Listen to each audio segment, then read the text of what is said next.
ဘောက်ကလေးကိုဘေးနားခဏထားလိုက်မယ်နော်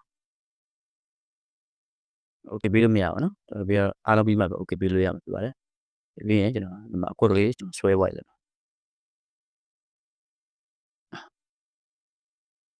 ဟုတ်ပြီနော်